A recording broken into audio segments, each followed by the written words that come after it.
Good afternoon, everyone, and welcome to our webinar. Thank you for joining us this afternoon. My name is Jumana Tariq Nabil Abdurazik. I'm studying for a master's degree in petroleum engineering at University of Houston, and I will be your moderator this afternoon. Today, we're pleased to welcome Dr. Yasser Elshayeb, a very special guest from Egypt. Dr. Yasser got his bachelor's degree in mining engineering from Cairo University in 1990 and had his PhD from Nancy School of Mines in France on the contribution of fuzzy logic to geotechnical risk assessment of some ancient tombs of the Valley of the Kings in Egypt. He had a major role in setting up the Euro-Mediterranean policies and dialogues on higher education, research, innovation, and culture. Dr. Yasser currently works as a professor of engineering at the American University in Cairo, and today he will share with us his expert opinion on quantitative data analysis. This will be the last session for this course. We will definitely miss Dr. Yasser Shayab on PyPetro. If you haven't already, please make sure to check out our previous sessions on PyPetro YouTube channel and join our Facebook page, Arab Oil and Gas, for the latest updates on our September courses. Please feel free to send your questions in the chat box and we will answer as many questions as possible. With that, I ask you to give your full attention to Dr. Yasser Elshayeb and help me in welcoming him. Please welcome Dr. Yasser Elshayeb. Hi, Dr. Yasser. Thanks for joining us today. And for the last time, to pick up where we left off in the quantitative data analysis course. Thank you very much, Jomana. It's a pleasure to be here as usual with you, dear students and colleagues and friends, speaking about quantitative data analysis. Today is the last time, and as Jumana said, I'll miss this course. I like it very much. It's one of my favorites, actually, in my teaching career. Today's session is a very special session. It's the last one, and it's gonna be not so long. I don't expect that we will stay for a long time, but I will just try to open some horizons for discussions. This was the course plan that we've started with, and those were the sessions that we've spoken about. In the very first session, we had some introduction. I had the presentation about randomness and how this world is being governed by randomness sometimes, and how humanity have tried to tame maybe this randomness in the world. By developing some equations, by continuing to develop some equations, by some of us working on data, some of us working on data banks, and so on. I think it was in the same session where we spoke also about some statistics, some basic statistics. No, it was the second session that we spoke about the basic statistics, and I put it in between parentheses as a reminder, because this course is not about statistics, and it's not about giving you mathematical background and 3 kilometers long equations and proofs and so on and so forth. But sometimes it's interesting, it's important that we remind ourselves of some of the basic statistics, basic concepts that we've had throughout our education years. Sometimes, I mean, I believe that the first time that any one of us have heard about the mean average score was maybe when he was in elementary school or basic education, maybe year 6, maybe year 7 of his K-12 education system. Then with the time we start, I mean, some of us would move into more mathematical disciplines, some of us would move towards more of literature education, but usually we still hear about those means, average, medians, modes, variance, standard deviation sometimes, and so on and so forth. And this was actually the main reason, is to remind ourselves that those concepts exist, that we should maybe look into them once again, but not to look into them from a mathematical point of view about, I mean, i.e. how to calculate them, but more of what's the physical meaning of a mean? What's the physical meaning of a median? What does it mean to say that the median of the population is 30 years old? What does that mean? Is it good? Is it bad? Is it what? What does it mean when I say that the mean of a population is 50 years with a standard deviation of 1.2 years? What does that mean? How can we, what's the mental image that we will have for that, for that population? For that, we worked also, I mean, I had also a small slide speaking about probability theory and the probability of an event happening. And of course, the example of the dice, throwing the dice and having any number that is between 1 and 6 with an equal probabilities, and then throwing two dices together and maybe sometimes throwing maybe 100 dices and trying to extract some information from those dices. And I ended up speaking about some statistical binomial distribution, I think Poisson distribution, and the very famous normal distribution that everyone is using, that everyone is working on. That was statistics. Then we moved to data analysis, where we spoke about the matrix. What is the data matrix? What I call the data matrix, which is the table of data that we have. And then we spoke about this cycle of analysis, that we start by having a problem or asking a question, then elaborating the data, then exploring the data, then having some maybe prediction of the data, and so on. And one of the very important topics in that aspect that I kept coming back to it lecture after lecture was data preparation. And again, for maybe the 100th time, and I will not stop saying so, data preparation is very important. Data preparation could save ourselves a lot of time when we do the analysis. And usually data preparation takes about 60 to 80% of our time of a data analysis cycle, a whole cycle. So we spend a lot of time doing preparation. Different types of preparation that we can look into, and we've spoken about maybe briefly. Then we had a complete session about visual data analysis and how visuals, I mean, how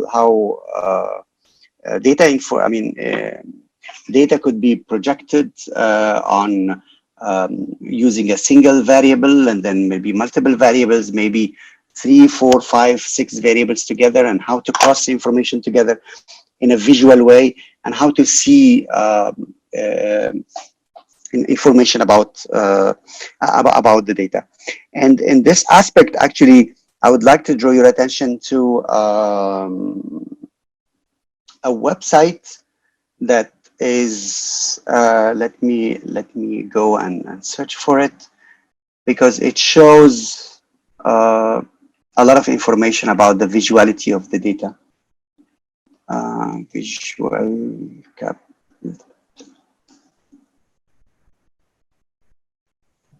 Yes, this one, this website. It's called the Visual Capitalist.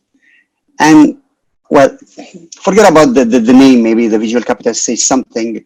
I'm not sure about that. But this website, it shows a lot of studies, a lot of data, a lot of information drawn, or let's say presented in a visual way, without any maybe access to the data itself, but it gives us some, I mean, it captures the attention. For example, here, I mean, it has like every day there is something new going on in this Visual Capitalist, and you can also receive an email every day with the latest in the visuals and the charts, visualizing the social media universe in 2020. And I'm sure that well, yeah, it seems that they are comparing like how many people are using different types of social media with the size of a planet, for example. So Facebook is on the top, WhatsApp, followed by YouTube, Messenger, and apparently the most used, I mean, people who used it most are in the US. Then we have WeChat in China. Then we have Instagram in the US, TikTok in China, and then I don't know, QQ. I don't know what's that. But well, you know, you will find a lot of those social media, a lot of data here and there. You can I've seen something on, yes. This is COVID-19 and the pandemic of COVID-19. How the pandemic is moving what's the daily new confirmed cases in all around the world, and you can search for your country and you can look into it. I'm stopping here just by coincidence, and this is Canada, and this is the curve. This is the development, let's say, of the COVID-19 cases in Canada. Australia is here, Denmark is here, Estonia is here, Finland. I mean, every country in the world is here apparently. So it would be maybe difficult to identify a specific country or your country that you'd like to. But at the end, it's a visual way to show a lot of information. So there is a lot of information that is in a graph like this, for example. And this shows how visuals could be could reveal a lot of information. I don't know what's that. I just clicked just like that map, the European CBD landscape. I don't know what CBD stands for. Short for Cannabidol. Okay. Well, let's not speak about that for the moment.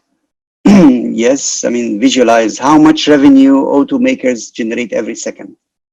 So the major automotive companies, how much revenue they generate every second. So you can see that Volkswagen Group, for example, it generates something like $9,202 dollars per second. Of course, I mean, if you can extract that to per day and per month and per year and so on. And again, it's a small graph that shows everything. So this is Volkswagen Group. This is number 5 is General Motors, number 2 is Toyota, number 3 is Ford, Honda, and so on and so forth. Visual data analysis is very important in the world that we are living in today. And it's really changing the way we perceive things. I mean, the way we understand things. That once you see something on a graph, you understand it better, and you are able to reason in a different way. So visual data analysis, once again, is very important. But the more important is how to project it and how to use it and how to present it. And of course, you can present it in different ways. As I just showed you now, 3 or 4 or 5 different graphs. Everyone is speaking about different thing, and all of those are within this category of visual data analysis. Then in the session afterwards, we spoke about the exploratory methods, and specifically we spoke about two methods: the principal component analysis and the clustering analysis. The principal component analysis and the clustering analysis are exploratory techniques, i.e., they don't interfere. I mean, we don't interfere at all. We don't predict something. We just try to understand the underlying structure of the data. So you have a data and you have a data matrix. You've seen it in a different way. You've projected the data maybe on a map. Maybe you've projected and using a histogram or a 2D plot or whatever plot that you're using. Now you want to explore it. You want to understand the structure of this data. How is it behaving with respect to each other? And this is where we employ exploratory data analysis.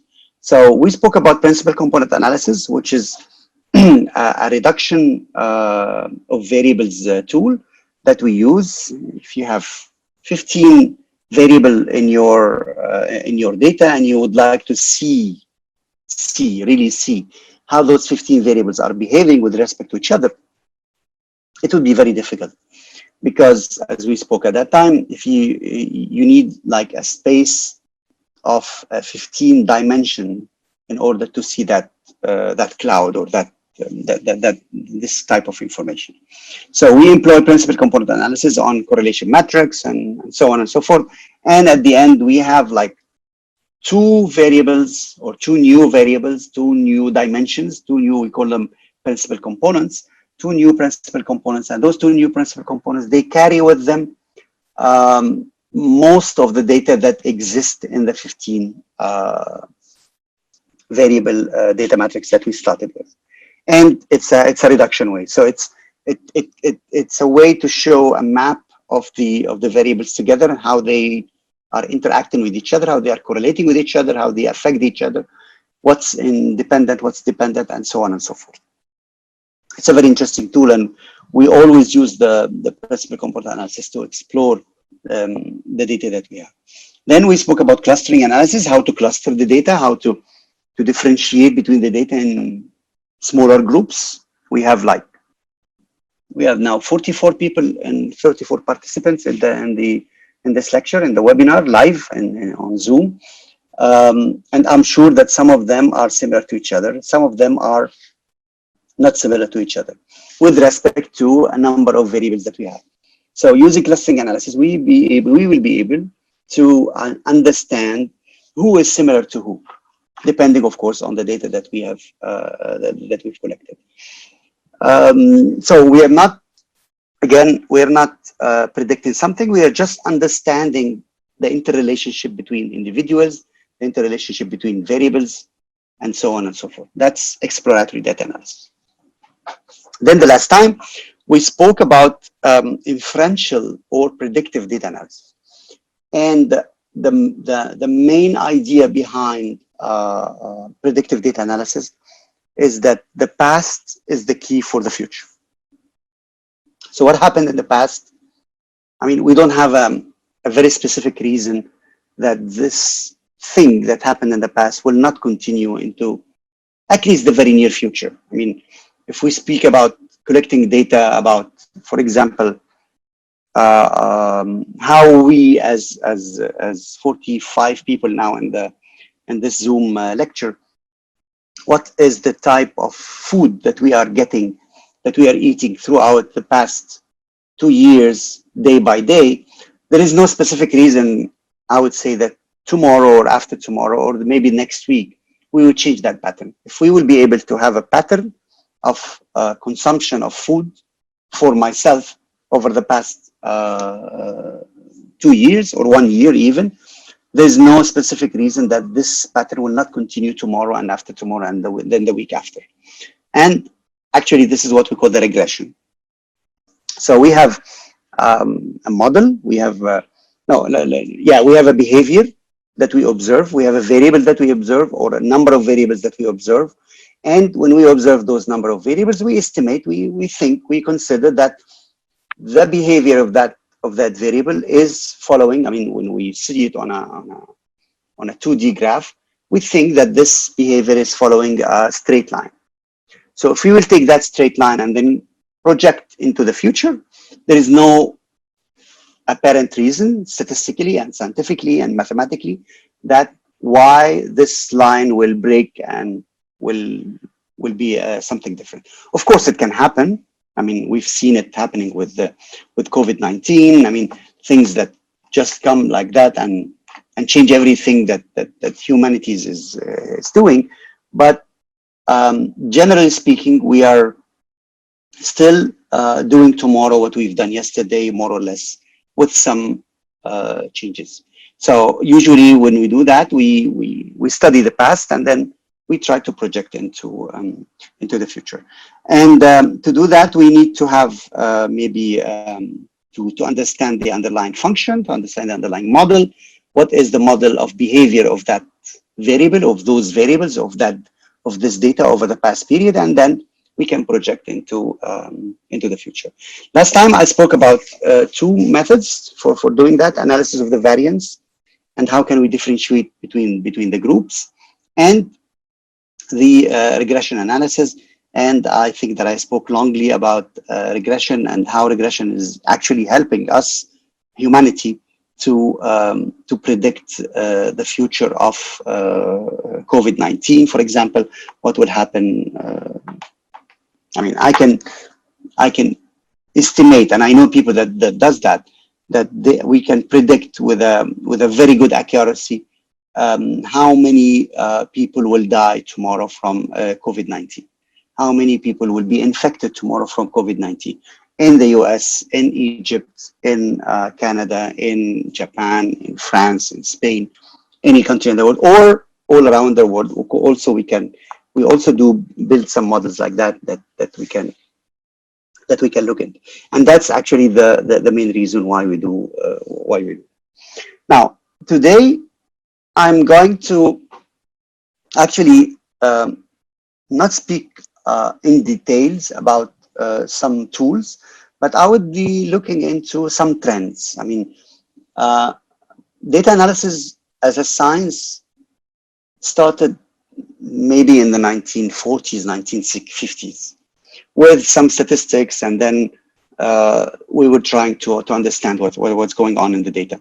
Then with the explosion of computer tools and computer applications, and there's like, I can cite at least 3 or 4 free tools that does data analysis that exist on the internet today, and at least tens of paid for tools also that does also data analysis. But then things are changing. I mean, with the time, we've observed that things are changing, and people are sometimes they focus on more or less different aspects of it.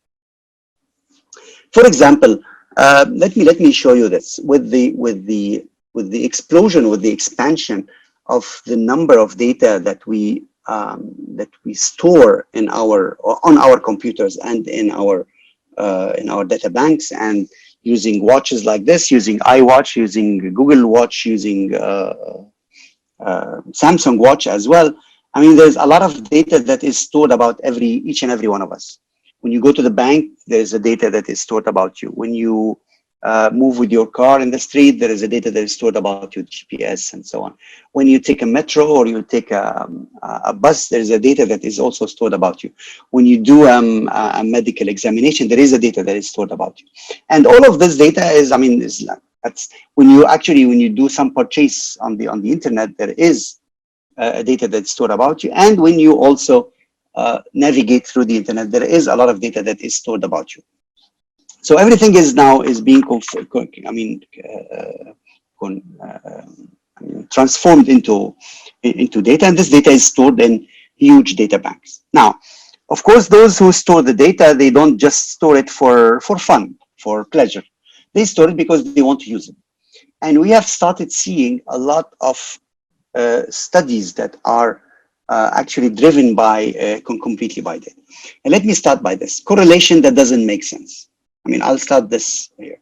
And I went here to my web browser and typed here correlation that doesn't make sense. So this is my search statement. And when I wrote that, I had this images, and you have here a lot of correlations that doesn't make any sense. But I will show you how can we use it. So this is one of them. US spending on science, space, and technology is correlating with suicides by hanging, strangulation, and suffocation. And you have this graph. Okay, interesting. So those are the years. Here is the amount that the US spending on science, space, and technology. And here you have another scale for the number of suicides. And we see here that they are pretty much correlated to each other. If I will calculate the correlation factor between those two variables, I suspect that it would be something like 95%. Yeah, it's actually 99.79%. Okay, this means that they are very much correlated. Of course, it doesn't make any sense. I mean, you cannot imagine that this is the cause of that. Of course not. This is not actually what I'm saying. I always say that correlation does not mean causation. But the interesting part about it is that using actually one of those variables, you can predict another variable. Example, if you will know that the suiciding by hanging and strangulation and suffocation is correlated to the power of 99% with the US spending on science and technology, and this is the year 2009. If I will tell you in the year 2011, forget about 2010 even, if I will tell you in the year 2011, the number of people who have suicide or have committed suicide by hanging, strangulation, and suffocation in the US is, let's say, 8,000. Can you predict the number of US spending on science, space, and technology? Actually, yes. It doesn't make any sense. I mean, this correlation doesn't mean anything in reality, in physical world, but there is a good use for it. So you can correlate and you can say, well, there is no reason that it will not be following the same correlation because I have studied since year 1999 and it's for 10 years has been following the same trend. So I can imagine, I can tell you, if you will tell me how much people committed suicide in the year 2010 or 2011 or 2012, I can tell you how much the US is spending on science, space, and technology. The same thing goes for number of people who drowned by falling into a pool is correlated by the number of films Nicolas Cage appeared in. Per capita cheese consumption and the number of people who died by becoming strangled in their bed sheet. Divorce rate in mine, per capita consumption of margarine. Age of Miss America, murders by steam, hot vapor, and hot object. A lot of those correlations that are driven actually by data doesn't make absolutely no sense at all, but they are still very useful, and we can actually use them to predict some other variables. So don't be surprised if I will come tomorrow and tell you, I know how much will you spend today because I have calculated the number of childbirth that happened in, let's say, France over the past 2 hours. And if you'll ask me how would you do that, I would tell you it's simply correlation. It's simply data.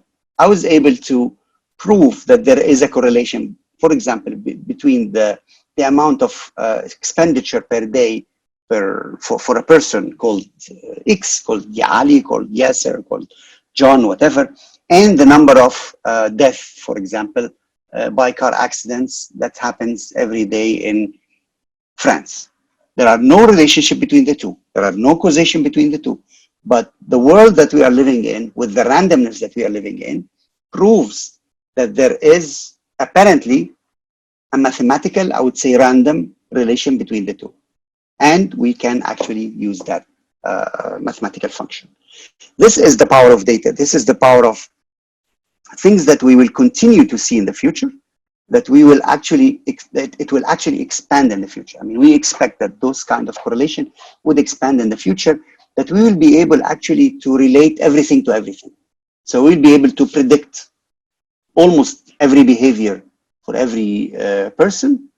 Just give us the time, just give me some time to correlate it and to understand how it is correlated with something else. I invite you really to go to the internet and look for those kind of correlation, because it's a trend in data analysis now, that once we have captured a lot of data about everyone, how can we use it? How can we make use of it? And this is one of the things that we do. The other type of data analysis that is in expansion, in full expansion these days, is the time series. And actually, it's not new. It's old. It's a very old data analysis tool, the time series. But these days, it shows a lot of expansion because there's a lot of technology development that is behind. What is time series? Time series, I've made a search here, and this is Wikipedia, and it's time series. And I search just for time series, and I have it here. Time series is the type of data, is the index of the stock market. And you will understand that the index of the stock market has been practiced since the time there was a stock market, since time there was a stock exchange. Since the time, maybe, I would say that maybe since 16th or 17th century. It's very old. And people used to put the data one after the other. So day one, the price of my stock was $15, and then $16, and then $13, and then $14, and then $20, and then. And then it might look like this, for example. Forget about the titles now, I'm not, but let's take this red line as the price of a stock. whatever that stock is. I don't know what's that stock, but people were interested actually to look into the development of this curve. How is it developed? Do you see a trend I mean, that's the question that they were asking themselves. Do you see a trend? Can we predict where this action will go tomorrow? Will it go up? Will it go down? And if it will go up, how much up will it go? If it go down, how much down will it go? And an explosion actually of data, explosion of tools that you can find a lot of them here, and how things are done. I don't know what data is about, but anyway, I mean, this is like something going on, and then there is a trend. And actually, this is one of the outputs of the stock market. I mean, it started with the stock market, but this is that was one of the outputs, that no matter, I mean, a person would not really care about what will happen tomorrow to the stock price, but what's more important for him or for her is the general trend. Is this stock gaining momentum, or is this stock gaining momentum, gaining money, or this stock is actually losing momentum, losing money? So if I would like to invest my money in one of the stocks, my interest would be that I would like to go to a stock that is going up, not a stock that is going down. And there has been a lot of tools, a lot of people that has spent their time and their fortune working on the time series. And in recent years, actually, in recent days, we started actually seeing a lot of, that's why I say it's very important now, we started seeing a lot of different interpretation of the data, like different fitting of that data. A curve like that going up and down, up and down, up and down doesn't make any sense. But using wave theory, using chaos theory, using maybe trigonometric functions, maybe we would be able to simulate this curve.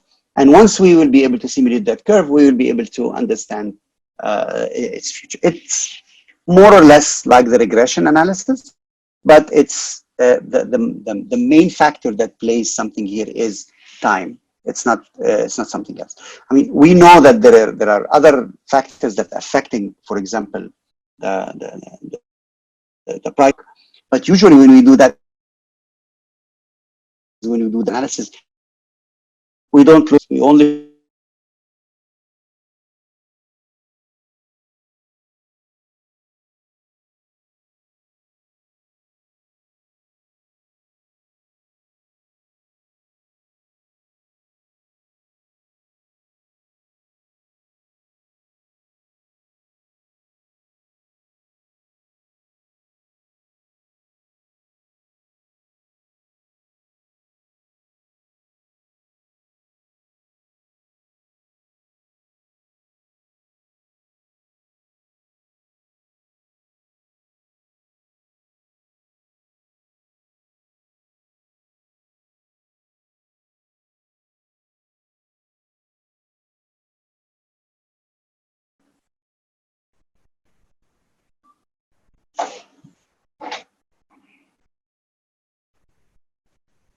Hello? I think I was cut. I think I was cut. Now I'm back.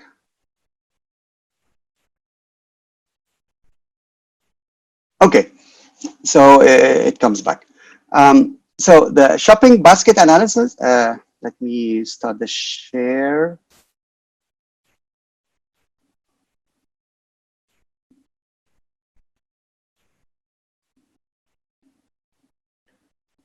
Desktop share. Yes, I'm back. So I'm sharing here back again. And shopping basket analysis is a new trend in data analysis. Actually, it was the start of data mining. And if you look into this, I mean, you will realize that it's very, I mean, we use it every day. It happens to us every day. What's market basket analysis? Market basket analysis is the fact that, okay, you go to a supermarket after work. Today we are Saturday, so Saturday there's no work.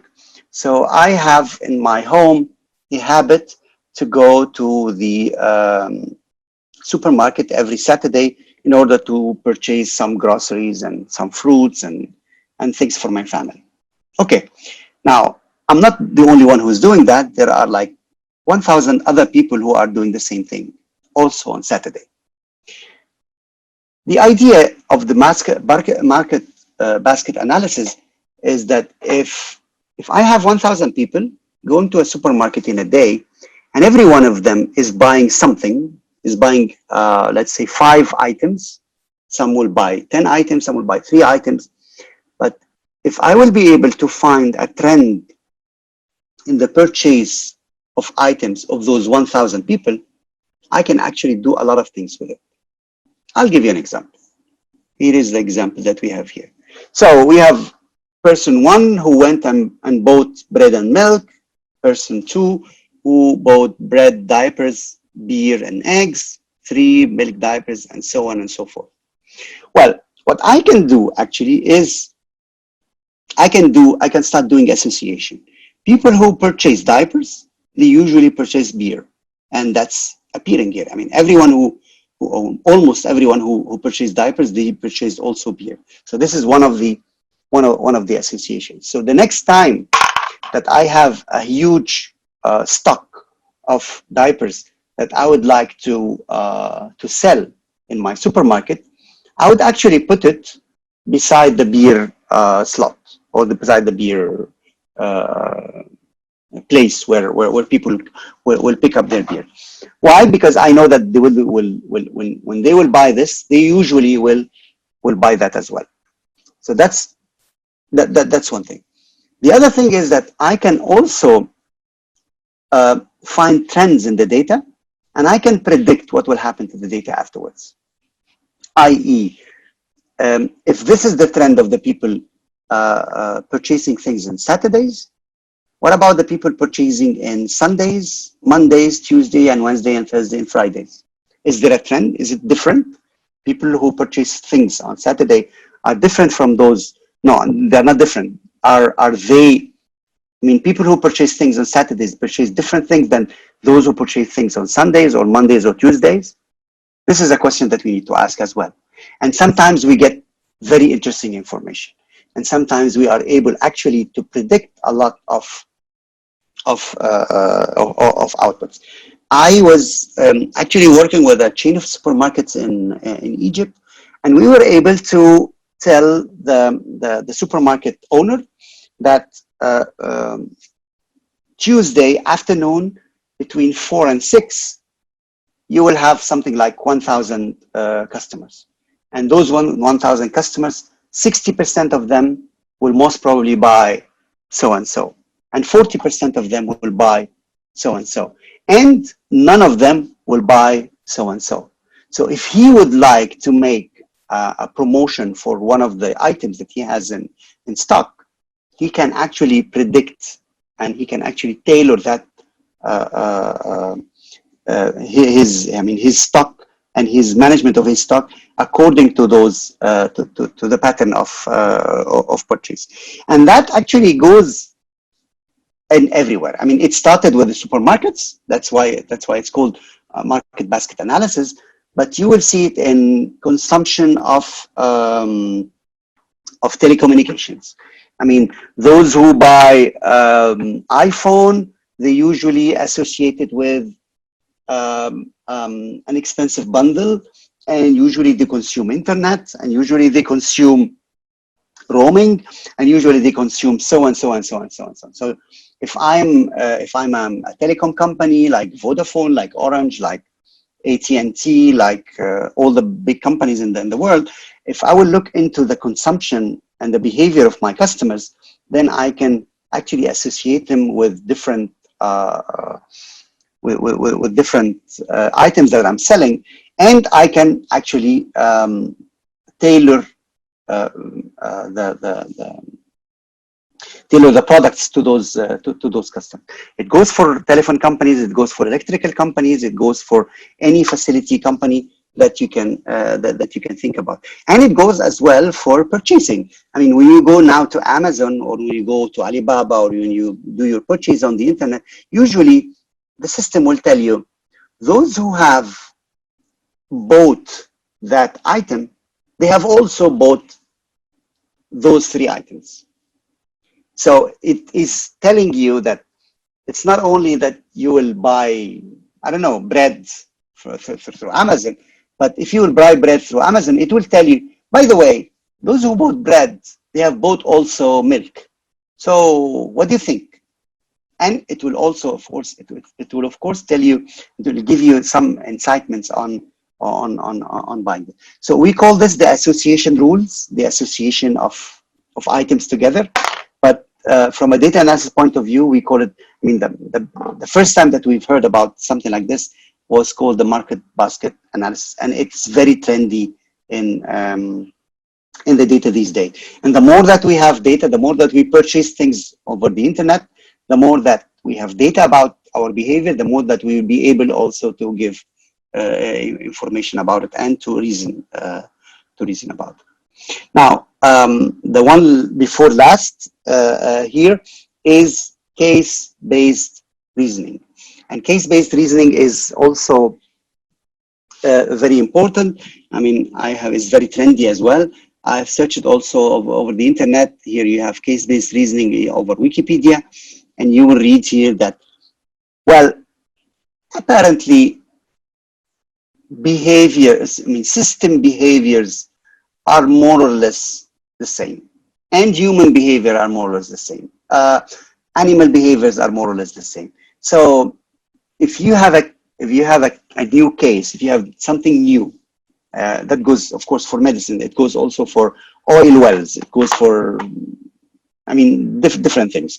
If you have a case and you don't know what's the solution for it, maybe you can search for the literature, and maybe you can reason as what happened before. Of course, the people who invented that were the lawyers, where you have a case.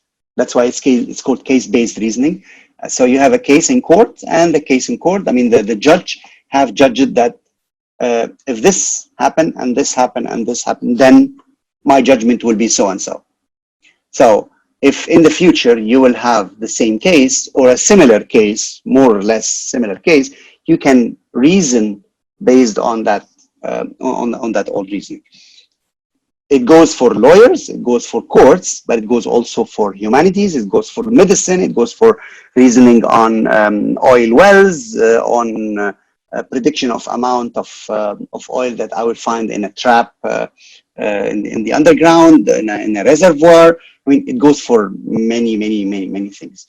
There is always a good reason to go back and look into other cases, other similar cases, and if you will be able to identify a perfect match between your case and the other case that has been solved before, then there is no reason that the solution for your case would not be the same solution as the one that happened before. Of course, if you'll be able to have the perfect match with that one. So that's the case-based reasoning. And it's also very trendy.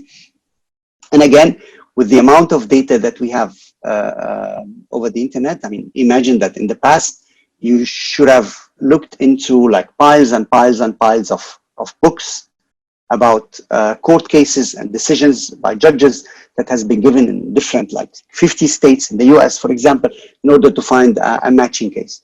But today, with all this is stored over in data banks, it's very easy, stored and of course indexed as well.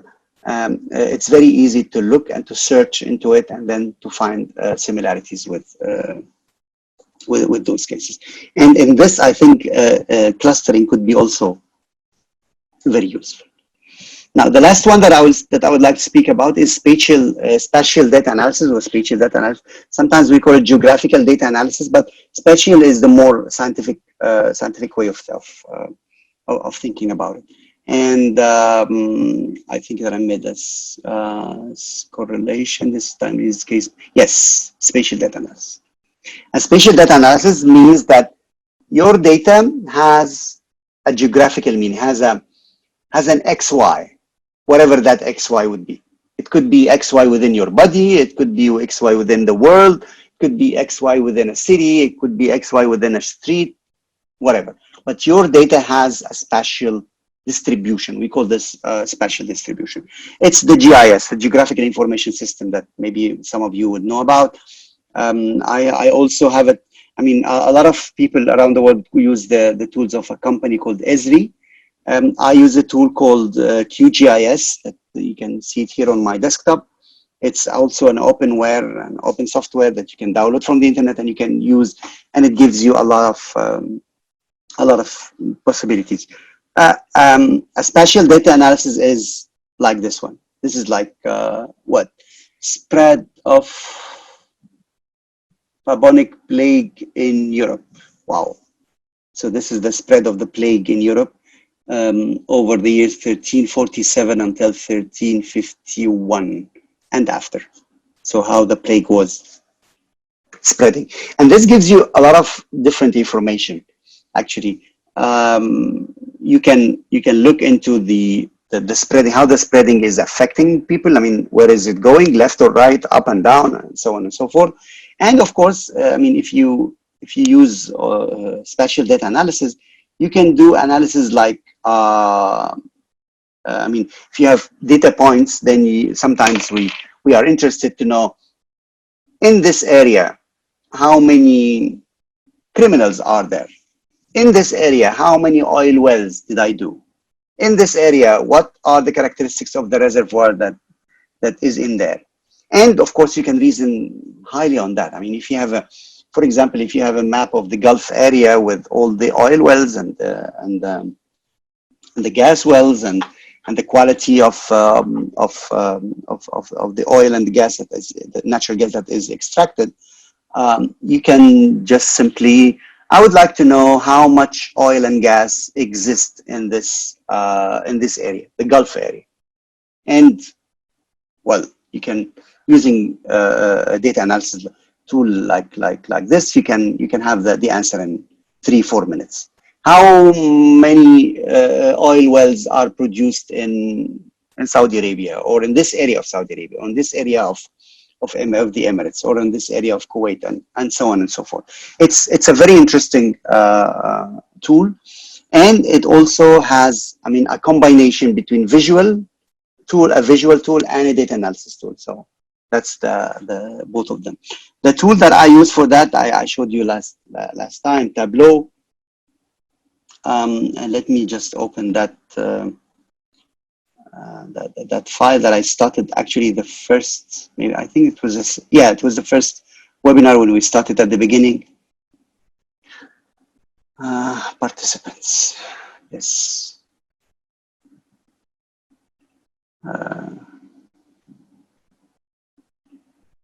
Yeah. So I go back to Tableau.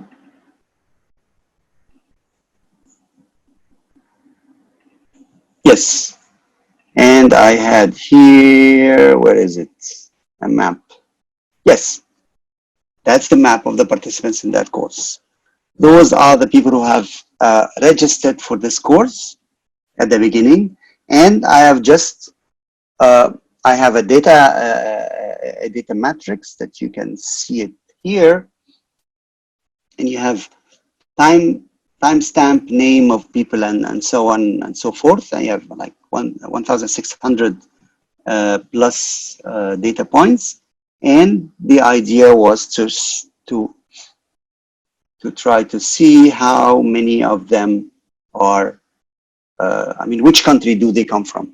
And I can proudly say that I have people from, I mean, we have people in this course from all around the world, from the 6 continents. I mean, this graph is, for me, very satisfactory, because it shows that there is an interest, well, with more or less different degrees, but there is an interest in this course, or in that topic at least. And there are people who are actually registering for, or registering, yes, for that course from different countries around the world. So as I said, it's a visual way to see things, but it shows that, it proves that the data have a special dimension. And this special dimension is what makes the tool called special data analysis. Now, I will actually stop here, not because there is nothing more to be said about trending or new or other techniques. It's because at some point of time, someone has to stop. We can continue with the data analysis forever. There are, like, I wouldn't be exaggerating if I would say that, yeah, every week or every other week, there is a new tool, there is a new technique of data analysis that is developing here and there. And sometimes people develop techniques and tools that are suitable for one domain or another. I would not be surprised. I've seen it actually with the COVID-19 at the beginning, that there was actually an international competition to develop a tool for data analysis for COVID-19, only for COVID-19. So you put the data of COVID-19, it gives you something a day. I didn't actually follow what were the outcome of that international competition, but I imagine that it was successful. And this is just an example. So I wouldn't be surprised if some of you or one of you, I don't know it, but if one of you will come and say, well, my company, we work in the oil and gas field, and we have this tool for data analysis, and we use it since long time. Well, okay, fine. That's very good. That's not that's actually expected. As I said before, at some point of time, I was working also in the data analysis for the oil and gas field, and we didn't develop our own tools, but we used off-shelf tools to cater for some of the problems that we had with our customers. I would imagine that some of those customers have taken those tools on board, and then they have developed their own ways. Those of us who are working in the construction field or in the chemical field or in the mining engineering fields, they should have also developed their own tools for data analysis. So I'm stopping here, not because there is nothing more to be said, but because, well, I'm trying to be very generic and speak about things that happen everywhere. Now, one word at the end, I have really to thank you very much, those who have attended this course, those who have had the stamina to stay until the end. Sometimes concepts and mathematics I know were not easy, but this is how things are. I know that there was there were some delays in posting the quizzes for the past lectures, and I take this as my fault. It's my mistake, actually. But I know that we have now at least 5 quizzes that you need to answer for every lecture, and then there will be the final exam that I think Dr. Ahmed, maybe, and Jumana, maybe there will be the 2 people telling us about how this will go from now on. But for me, I have finished this course and I have said all what I wanted to say. Thank you so much. Thank you, Dr. Yasser, for this enlightening session. Now we'll move on to answering some questions asked by our honorable audience. So someone says, what caused the statisticians to even think about correlating these unrelatable variables and doing the correlations between them? What drive them to correlate between them? Well, sometimes when I'm sitting at home and over a weekend and I have nothing to do, sometimes I also do some nonsense correlation between variables. It's a human curiosity, looking into things that are not correlated, or asking a system what is correlated. You have like a huge database, what is correlated with what? And you just ask questions like that. So that's one reason. The other reason is, as I said in my in the talk, the ability to predict. Can I use? Humanity is always obsessed by knowing what will happen in the future. So some of the statisticians will take this correlation as a tool for prediction in the future.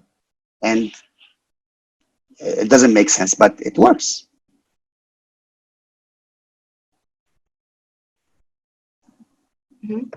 Are the statistics and data analysis in the current pandemic an example to see the pattern around the world, or does it have a more interpretive approach, like why it's high in a certain area, or why it's low in another area?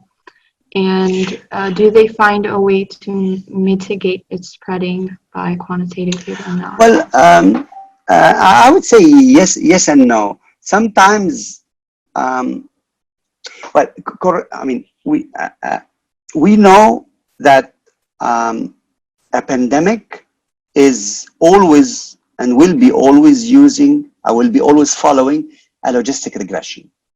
So it will go up and then it will go down.